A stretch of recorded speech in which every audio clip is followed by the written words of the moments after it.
Hey everyone, I'm Marbozir and welcome back to Let's Play Pillars of Eternity. So, let's continue where we left off.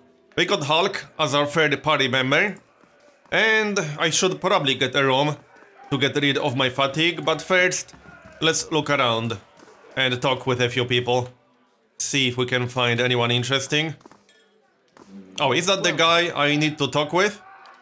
I think so. Careful. Looks like they're cut from the same cloth as those rowdies who attacked me. Smells like it too. Okay, yeah, this is the guy we need to talk with. So, I saw you outside of the mill. What was that about?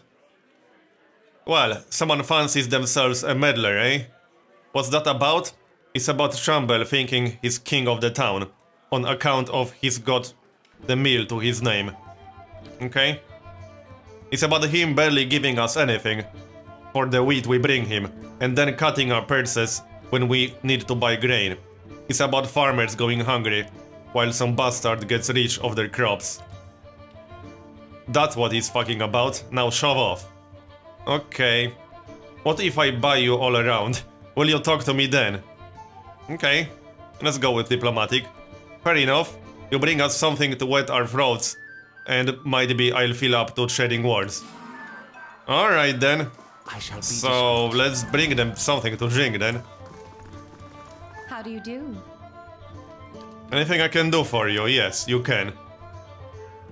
So I'd like to buy a round for the fine fellows over there. That's going to be 6.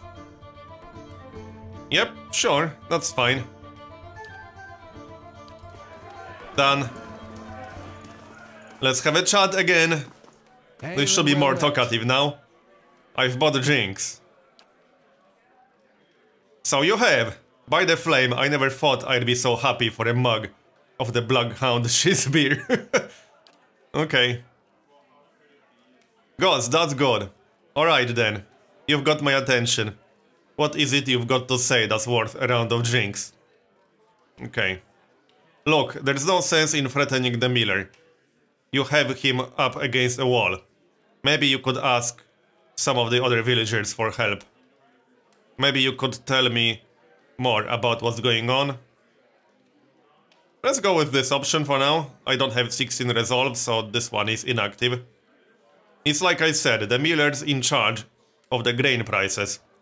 He says they're fair, but I know for a fact that folks like Ofra pay half what we do. And maybe we've been a bit rough with him, but what we are supposed to do? We can't keep paying. We're going to starve, and do you think Shamble's going to be sorry about it when we do? Okay. Maybe I could go talk to Shamble for you. Let's go talk with that guy again. Maybe this isn't as simple as it appears to be.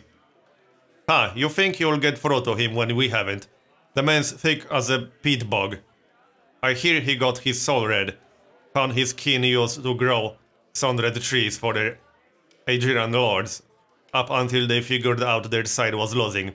Explains why his knees still ache to bend to whatever lord or lady crosses the road. He'll be holed up in that mill for days, the coward. But here, if you want to give it a shot, then good luck. We'll owe you one if you manage it. Okay, we'll go back to talk with him, why not? There's no huge rush. And maybe the truth is somewhere in the middle after all. So let's talk with a few more people then. Oh, we can read their souls again. You see a woman emptying her satchel onto her bed, taking stock of her inventory. Potions, bandages, tinctures, and herbs are scattered throughout her room haphazardly. She bites her lip, head tilted to the side, considering. She begins to repack one item after the other, careful deliberation undercut by shaking hands. Each item has a clearly marked place, but no matter how she repacks it, she isn't satisfied. The shaking worsens as she empties it once more, one hand held to her mouth. Tears ache from her eyes as she gives up all semblance of order and shoves everything she can in the satchel, grabbing it and running out of the bare house. Straightening her back, she walks to the docks, chin high, eyes hard and red. A gangly young elf offers his condolences, but she can't see him for the ocean ahead of her.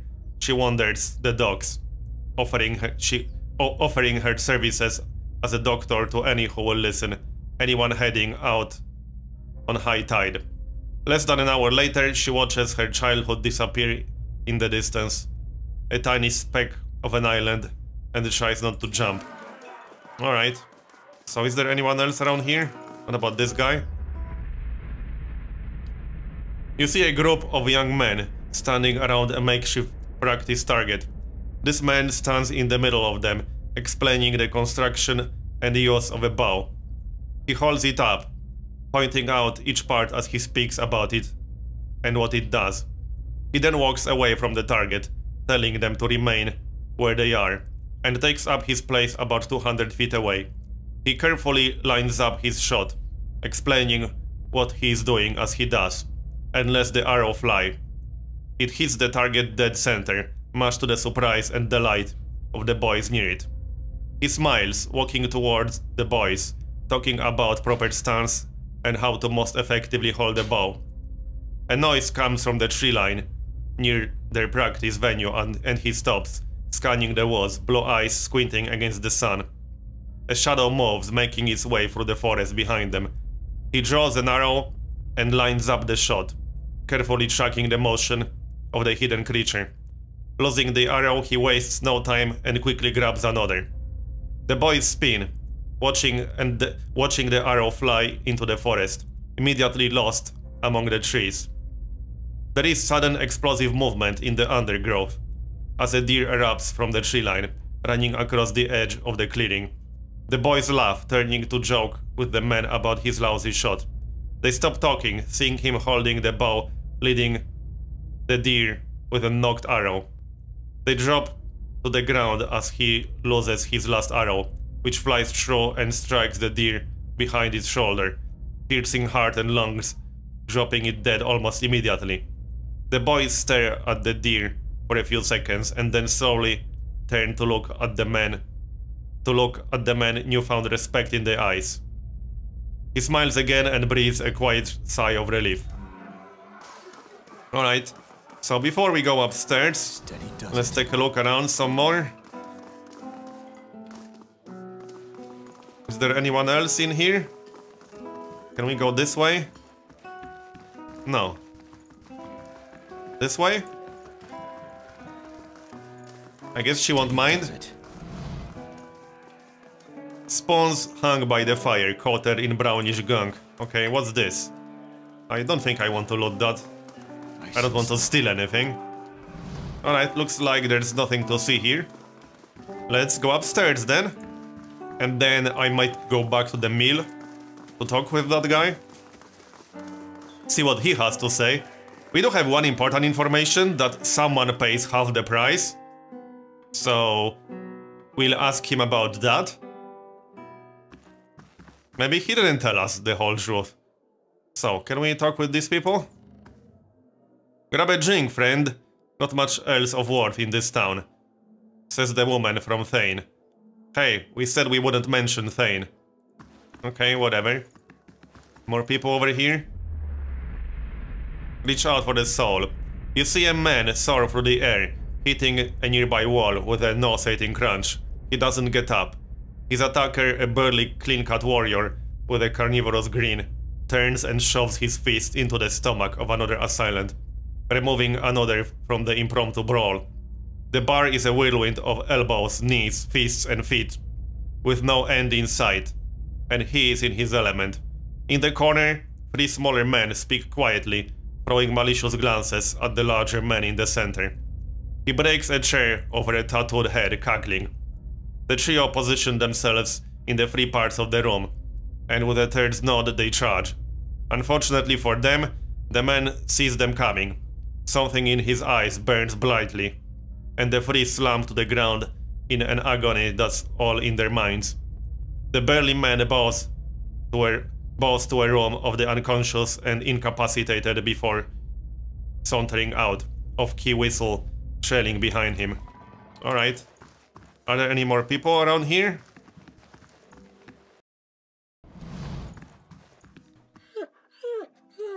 Pet the dog. Okay.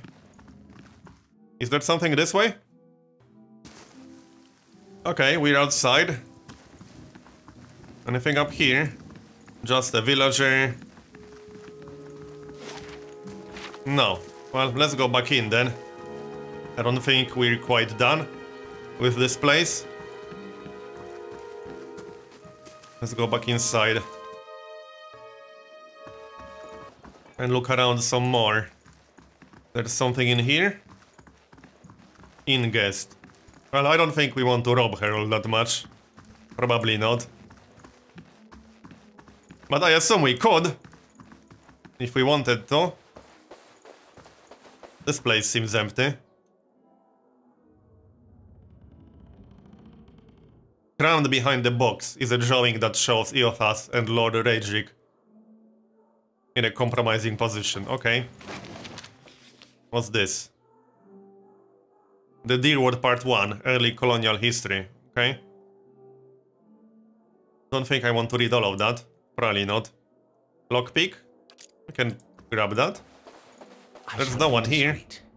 Oh. Okay. I can pick the lock if I want to. I don't think anyone will see us if I try. Do I have 2 mechanics on anyone? No, I don't, do I? No, I'm pretty sure I don't. Mechanics 1. Mechanics 1. Okay, no, I don't have 2 mechanics on anyone, but I can use the lockpicks, I suppose. Again, no one will see us. Yeah, we don't want to rob people, but we don't mind if no one sees us. Sounds legit. Okay, is that going to be useful? Oh, also, I should give Hulk some extra gear. Like the helm. Duelist hat.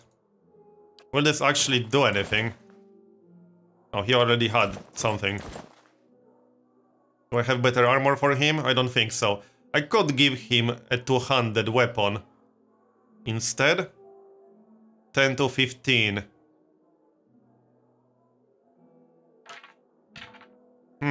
I'm not convinced that's going to be better. No, not you. Oh, this is 12 to 18.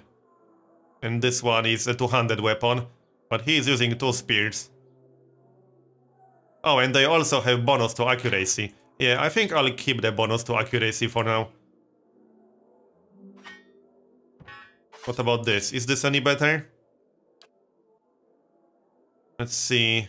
It also has bonus to accuracy. 9 to 13. No, this is not better. What's the armor? Okay, this is fine for now. Let's get out of here then. Looks like we are done here. Yeah. What about these other people? You see an emaciated boy in chains, black holes for eyes, staring sightlessly at a wall. A man in a dark coat walks in, a scroll and an oddly shaped quill in his hand. The boy glances at him, expressionless, a corpse waiting for animation. The man clucks at him, disapproval clear in his tone. The boy stands, limbs hanging. The man takes the quill and begins to write on the boy's chest, copying sharp, angular symbols from the scroll. The child doesn't flinch as the quill digs into his skin, drawing blood as it goes. That's gross. The wizard finishes with a flourish and barks some arcane command, setting the symbols to grow dully. The boy cries out, knees hitting the stone hard, his chest burning black and red. Finally, the glow disappears, leaving only hard black scars etched into his skin. He slumps sideways, twitching, eyes facing the back of his skull. The wizard groans, kicking him on the leg on his way out. The boy lies on the floor until dawn, eyes still black like holes, the twitches growing into convulsive shakes. Okay. One more person. You see a long empty road cutting through 2 large crop fields. The air is silent, and the land seems too still for early afternoon. This woman walks slowly on the road, leading a horse, curiously looking around. She seems to sense something wrong, but is unable to discern what it is. She stops, sniffing the air, her nose high. Her brow crinkles, and she casts about, looking for something. The air is clear, no clouds. She sniffs again, still looking around, confusion clouding her face, mouthing a single word. Fire? She looks across the fields, her confusion turning to fear. She holds her hand up to block the sun from her eyes and scans the fields again. Not finding what she was looking for, she jumps onto horse's back, the fear quickly becoming panic. She kicks, sending the horse shooting down the path, which bends around some trees to where the farmhouse should be. She pulls up short, or now in residence, on her face, and as she stares at the burned and charred mess that used to be her family's home. Tears well in her eyes as she kicks again, racing to the rubble. Okay. Let's get out of here then, and go back to the mill. See if we can convince that guy. I assume there's more than one solution to this, so it looks like we did have an option of just being aggressive with these 3 drunkards. Also, I want to check out the tree again, because there's a person on that tree that we might be interested in, from what I remember. So I want to double check if I can interact with anything. Scattered between the roots are bracelets. Yeah, I already checked that before. I don't think I can mouse over any of these people. Maybe on the other side? I don't think so, no. But I remember someone mentioning that there's a person on that tree that we were kind of looking for. Someone who can do something about our disease. Oh, did I finish talking with this guy? I think I did. Welcome to our lovely village. Yeah, I did finish talking with him. Okay. Let's move on then. We'll go back to the mill, see what we can do. What are the active quests right now? Seek help for your condition. Travel to the Black Meadow. And resolve the feud between these 2 guys. Well, we'll focus on this for now. What's this? Oh yeah, I think I checked this one already. Yeah, I did. Anyway, back to the mill. I might check this house on the way. Sure, why not? I'll want to check everything in this town before I leave. So, this man and woman appear to have been deep in conversation, working at closing 2 bulging satchels. They move to embrace until the woman notices your approach and pauses, her smile faltering a little. Hey, stranger. Do you know this man, Nonton? Yes, I think we met in Valewood. I warned him about the bear. Glad to see you've made it. Oh, that's the guy we met in Valewood. Okay. Was there something else you wanted? You 2 seem to be in a hurry. You 2 are in good spirits for people who just lost a friend. Is there anything you can tell me about the Gilded Vale? Only that you'll want to be moving on as soon as you can. You'll have seen the tree, I imagine, but the rot goes deeper. If you were looking for work, I'd say you have a better chance of it elsewhere. Okay? We're headed to Defiance Bay ourselves. You 2 seem to be in a hurry. Yes, I imagine so. We're packing for a trip, actually. I've been meaning to visit Defiance Bay and, well, in truth, I think I've had my fill of this town. Can't blame them. Alright, looks like we're done here. Let's move on to the mill.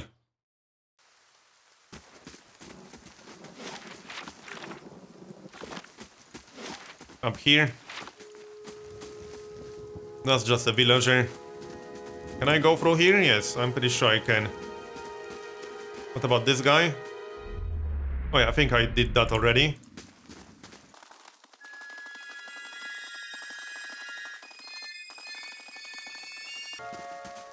Oh, I just went around the place. Yeah, I have to go through here, actually.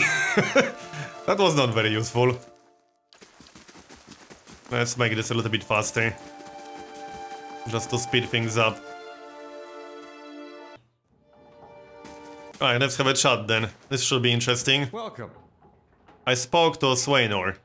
I had more questions about this whole situation. Let's not tell him that we talked with that guy just yet. Wants to explain. It isn't very complicated. Okay, I don't have 14 resolve.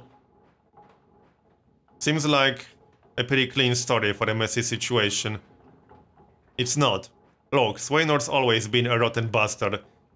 With stores so limited, maybe I save the good stuff for people who deserve it. Oh, I see how it is. Ofra, for instance. She's expecting a child. Should I let her starve instead? Do the villagers know about the grain supply? Some. The innkeeper, for instance. It's better not to worry anyone. I'll be trading for supplies soon enough. If we can just keep things calm, until then, we'll be in the clear. The innkeeper? I wouldn't drink the ale, is all I'm saying. Okay. Well, we already did talk with Swainor. So let's tell him that we did. Of course. Gods keep you. I spoke to Swainor. And what did he say? He says you're treating the farmers unfairly, raising prices and giving them rotten grain. Of course he does. He's been saying nothing else for days now. The man's delusional. If he wants grain, he'll have to pay for it. Oh, I don't have 18 might, 16 might? What? I don't have 16 might? Right, I have 14. And I don't have 18 resolve either. What's going on anyway? Where to begin? Swainor's whipped them up into a froth, going on about the grain stores. Claims I've hidden away most of it. All I do with the grain is sell it. I can't create it out of thin air. Try harder then! And I can't hand it out for free. I pay the farmers for the crops they bring in. And I sell what comes out of the mill. Most of it goes to the Black Hound on the west side of town for ale. And Swainor and his lot sure don't mind that part. You take a look at the fields on the way into town. The crops blighted. And most of what I'm getting from the farmers is gone off, rotted through. I can't pay top prices for blighted wheat.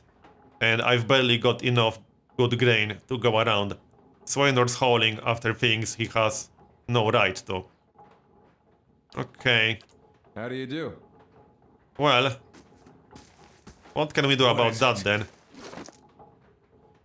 I can't do this with another character, can I? No. Greetings.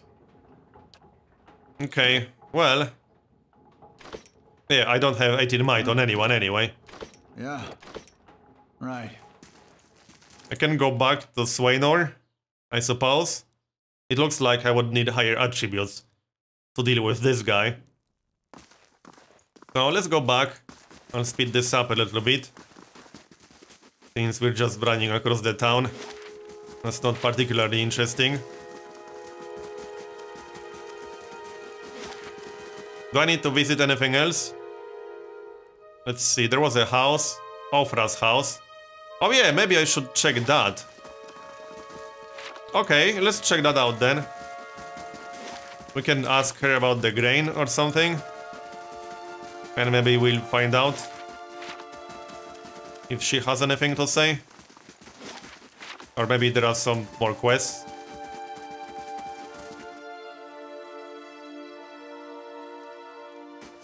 And here we are.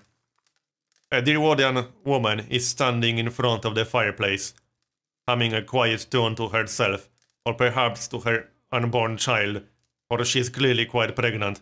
She turns her head slightly as you enter. Good day to you. Okay.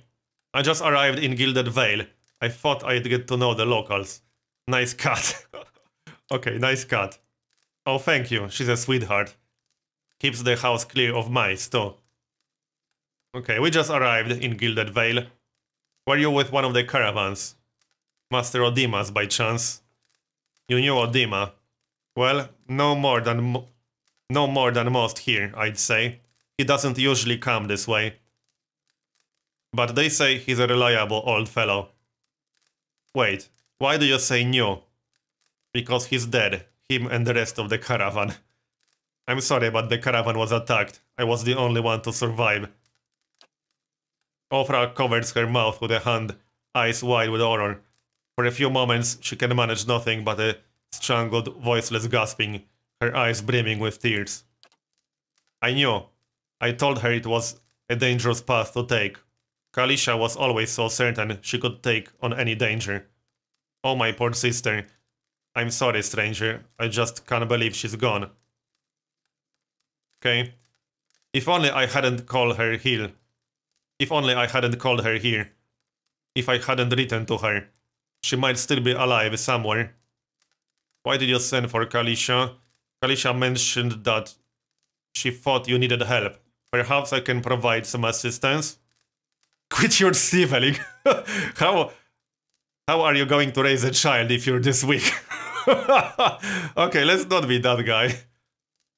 Kalisha mentioned that she thought you needed help. Let's go with this one.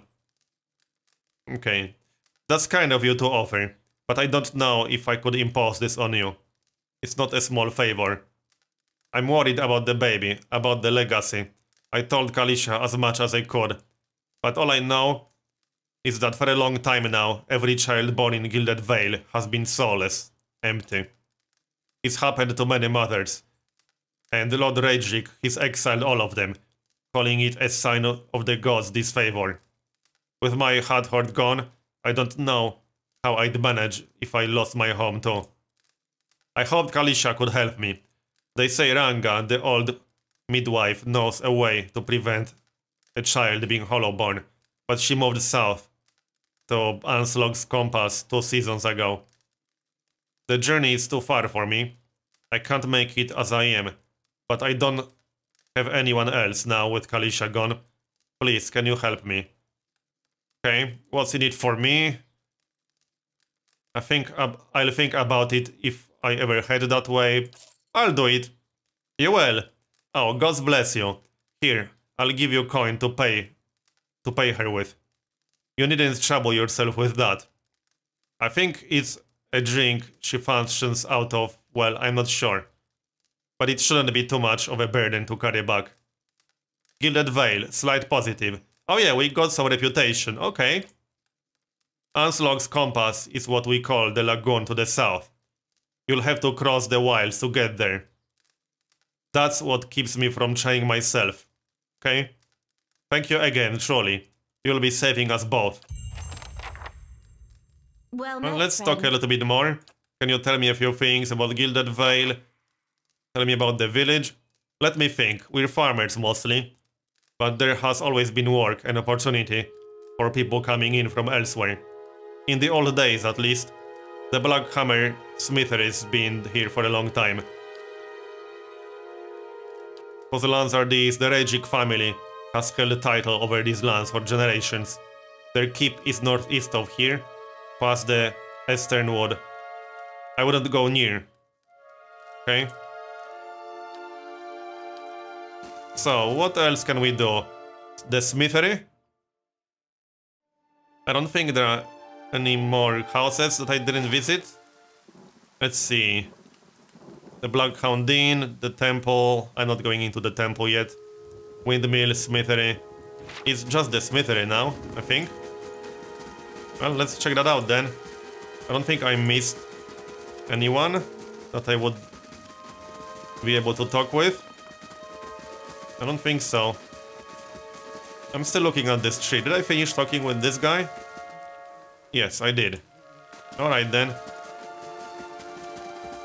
I'm pretty sure I'm supposed to do something with this tree, but I'm not quite sure what. Why are you running all the way around? Oh yeah, this is on the inside of the wall. Okay, I'll take that.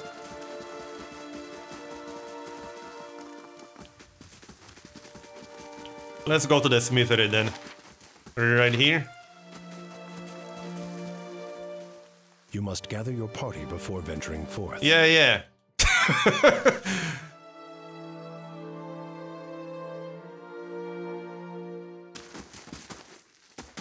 So, anything to do in here?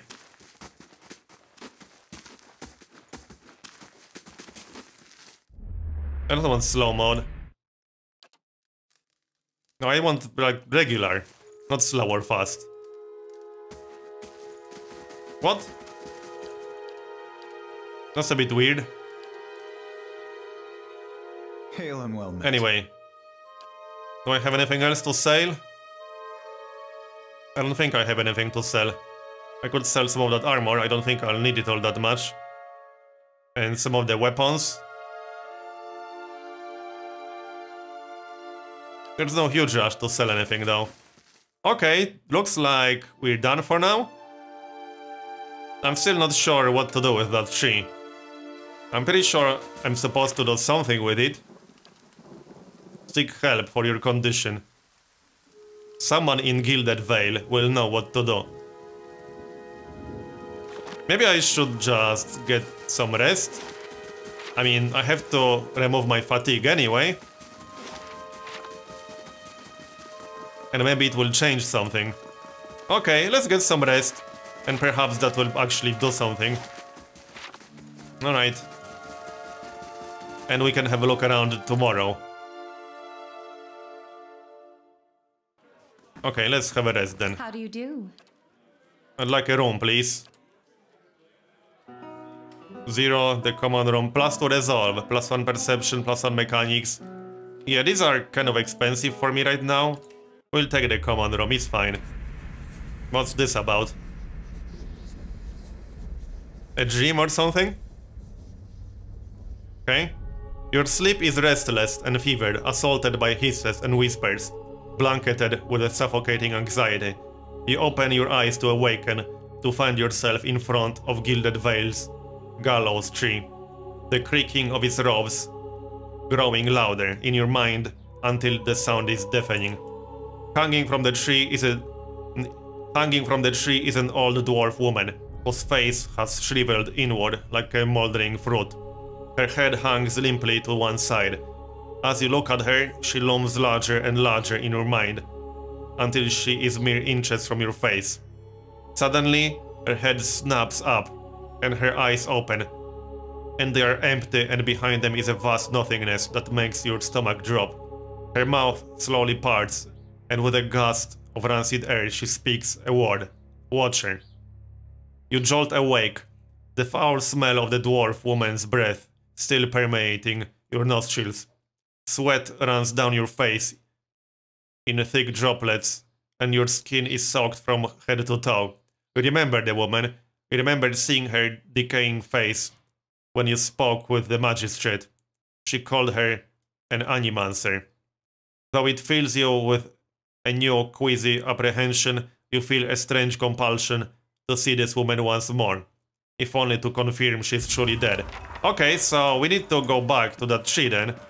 Alright. So, but I'm going to do this in the next part. This has been a little bit long already. So, thanks for watching, and I'll see you next time.